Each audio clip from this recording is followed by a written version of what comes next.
Seorang imam tenggelam sambil menunggu mukjizat. Di surga, Tuhan berkata, "Aku sudah mengirimkan kepadamu 3 perahu." Kisah sederhana ini mengandung sebuah kesalahan fatal tentang iman yang mungkin tanpa sadar sedang kita lakukan saat ini juga. Jangan sampai Anda membuat kesalahan yang sama. Tonton video ini sampai tuntas.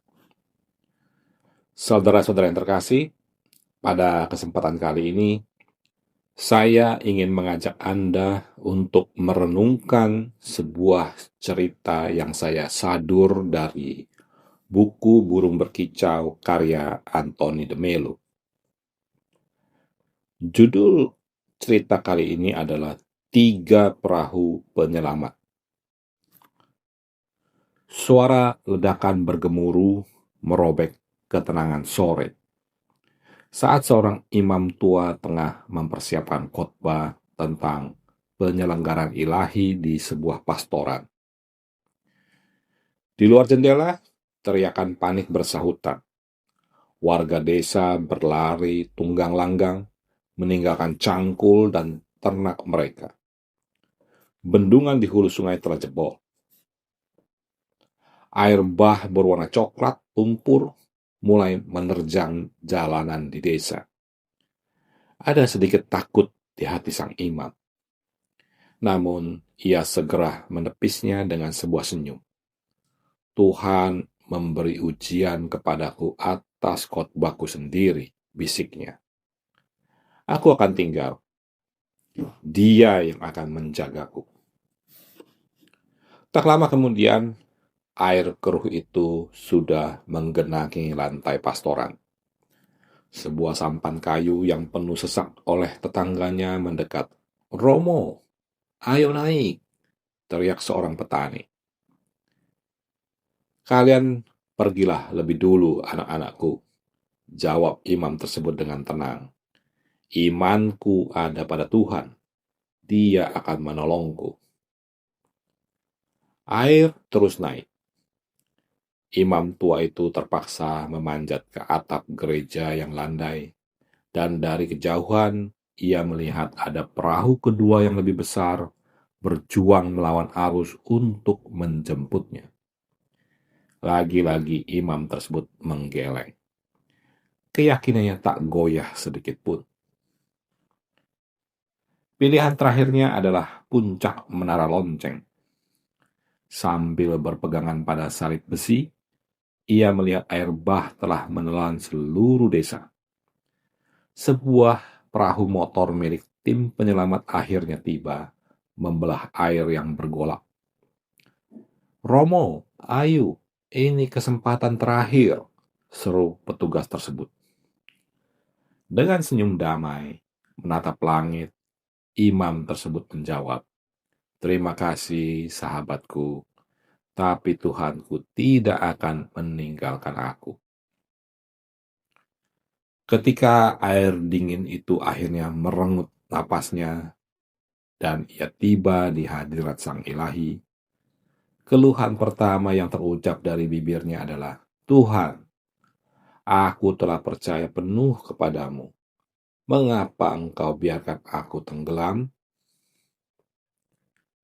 Tuhan menatapnya dengan tatapan penuh kasih dan berfirman lembut, "Anakku, aku sudah mengirimkan kepadamu 3 perahu." Kisah tentang seorang imam yang tenggelam karena menolak 3 perahu penyelamat sambil menantikan pertolongan Tuhan adalah sebuah ironi. Ia sedang menyiapkan khotbah tentang penyelenggaraan ilahi, tetapi ketika badai datang, ia gagal melihat kehadiran Allah yang nyata. Bukan karena ia kurang iman, melainkan karena imannya salah arah. Ia hanya menanti mukjizat besar yang dramatis. Padahal Tuhan sudah hadir lewat hal-hal sederhana. Saat mengeluh di surga, Tuhan hanya menjawab singkat, Aku sudah mengirimkan 3 perahu. Kisah ini menjadi cermin bagi kita. Berapa kali kita berdoa meminta pertolongan, tetapi menolak cara Tuhan menjawab doa itu? Kita berharap ada kilat dan guntur, padahal Tuhan sering bekerja lewat sarana yang biasa. Entah itu nasihat seorang sahabat, uluran tangan sesama, bahkan akal sehat yang Ia anugerahkan. Kesalahan imam itu adalah mengubah iman menjadi bentuk mencobai Tuhan. Ada garis tipis antara percaya dan bersikap nekat. Iman sejati tidak berarti menolak sarana yang nyata, melainkan mengakui bahwa Tuhan bisa bekerja melalui hal-hal sederhana. Yesus sendiri menolak sikap seperti itu. Ketika iblis mencobainya untuk menjatuhkan diri dari hubungan bait Allah dengan dalih janji malaikat, Yesus menegaskan, "Janganlah engkau mencobai Tuhan Allahmu." Berdasarkan Matius bab 4 ayat 7. Artinya, iman tidak boleh dipakai untuk menuntut Allah membuktikan kuasanya sesuai keinginan kita. Imam itu jatuh ke dalam jebakan yang sama.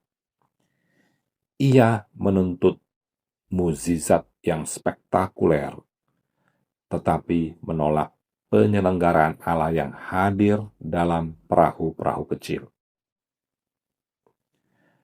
Katekismus Gereja Katolik menegaskan, mencobai Allah berarti meragukan cinta dan penyelenggaraannya. Berdasarkan Katekismus Gereja Katolik, poin 2119. Dengan menolak 3 perahu itu, imam sesungguhnya meragukan bahwa Tuhan bisa bekerja lewat cara yang sederhana. Itu bukan iman yang matang, melainkan spiritualitas yang dangkal. Kitab suci memberi banyak contoh bahwa Tuhan sering bekerja lewat jalan sederhana. Naaman, panglima Aram yang menderita kusta, hampir kehilangan kesembuhan karena menganggap mandi di sungai Yordan terlalu remeh. Berdasarkan 2 Raja-Raja bab 5. Naaman datang kepada Nabi Elisa dengan harapan akan sebuah ritual penyembuhan yang megah. Ia membayangkan Elisa akan keluar, menggerakkan tangannya, dan penyakitnya akan lenyap. Namun apa yang ia dapatkan? Perintah sederhana untuk mandi 7 kali di sungai Yordan yang keruh. Awalnya Naaman marah dan merasa terhina. Ia berkata, "Bukankah sungai-sungai Damsyik, yakni Abana dan Parpat, lebih baik dari segala sungai di Israel?" Namun, setelah dibujuk oleh para pegawainya, ia menaati perintah sederhana itu dan disembuhkan. Naaman hampir saja melewatkan mukjizatnya karena kesombongan dan ekspektasi yang keliru. Begitu pula Elia di Gunung Horeb. Tuhan tidak hadir dalam badai, gempa, atau api, melainkan dalam angin sepoi-sepoi biasa. Dapat dilihat pada 1 Raja-Raja bab 19 ayat 12. Kuasa Allah justru hadir dalam kelembutan dan keheningan. Demikian juga dengan kita. Perahu-perahu Tuhan mungkin hadir dalam bentuk yang tampak biasa. Entah teguran seorang teman, kesempatan untuk berobat, atau bahkan kritik yang membangun. Menolaknya sambil menunggu sesuatu yang lebih spiritual sama saja dengan menutup mata terhadap penyelenggaraan Allah. Allah tidak bekerja sendirian. Ia melibatkan kita sebagai rekan sekerjanya. Katekismus Gereja Katolik, poin 308, menyatakan Allah adalah Tuhan yang berdaulat atas rencananya. Tetapi untuk melaksanakannya, ia menggunakan juga kerjasama dari makhluk-makhluknya.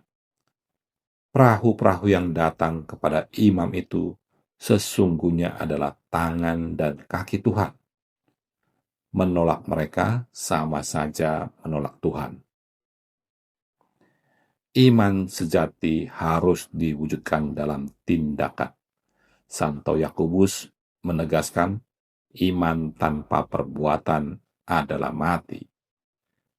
Dapat dilihat pada Yakobus bab 2 ayat 17. Naik ke dalam perahu bukan berarti kurang iman, melainkan iman yang dewasa. Iman yang mampu mengenali cara kerja Allah dalam keseharian. Kisah ini mengajak kita untuk bercermin. Perahu-perahu apa yang sudah Tuhan kirim dalam hidup kita? Apakah itu tawaran dialog setelah pertengkaran? Pekerjaan sederhana yang bisa menjadi pintu rezeki? Nasihat orang tua yang kita anggap kuno? Kesempatan untuk meminta maaf tetapi terus kita tunda karena gengsi? Seringkali kita berdoa minta kesabaran, tetapi menolak antri. Kita minta kerendahan hati, tetapi tersinggung saat ditegur. Kita minta pertolongan finansial, tetapi enggan menerima peluang yang sederhana. Mari kita mohon Roh Kudus membuka mata batin kita agar mampu mengenali perahu yang Tuhan kirim setiap hari. Jangan sampai kita menjadi seperti imam itu yang imannya tampak mulia tetapi justru gagal membumi. Sebaliknya, marilah kita dengan rendah hati berkata setiap kali sebuah perahu datang, terima kasih Tuhan, karena Engkau tidak pernah meninggalkan aku. Amin.